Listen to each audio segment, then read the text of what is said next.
Līvānu novada dome ir uzsākusi projekta Turku sajieta nama būvniecība īstenošanu. Tā nolūks ir uzlabot pašvaldības sniegtos pakalpojumus iedzīvotājiem, konkrēti rūpējoties par kultūru un sekmējot tradicionālo kultūras vērtību saglabāšanu un tautas jaunrades attīstību. Esošais turku tautas nams pašlaik nespēja pilnībā nodrošināt tam paredzētās funkcijas un uzdevumus.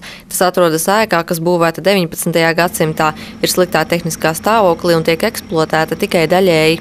Projekts Turku sajieta nama būvniecība tika iesniegts lauku atbalsta dienestā atklātam projektu konkursam Eiropas lauksaimniecības fonda lauku attīstībai. Tas izturēja konkursu un jau aprīlī tika noslēgta savstarpējā vienošanās par projekta īstenošanu un tam nepieciešamā finansējuma piešķiršanu.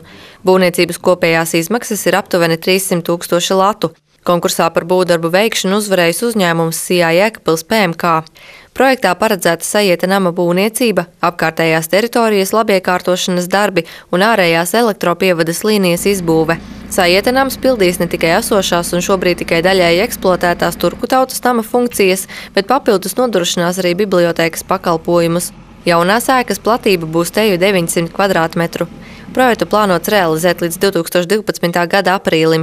Pēc tā realizēšanas vairāk nekā 1000 pagasta iedzīvotājiem un apkārtējo teritoriju iedzīvotājiem, kā arī folkloras kopas turki, radošo bērnu klubiņa un praktisko sieviešu klubiņa dalībniekiem būs nodrošinātas atbilstošas telpas dažādu kultūras aktivitāšu veikšanai.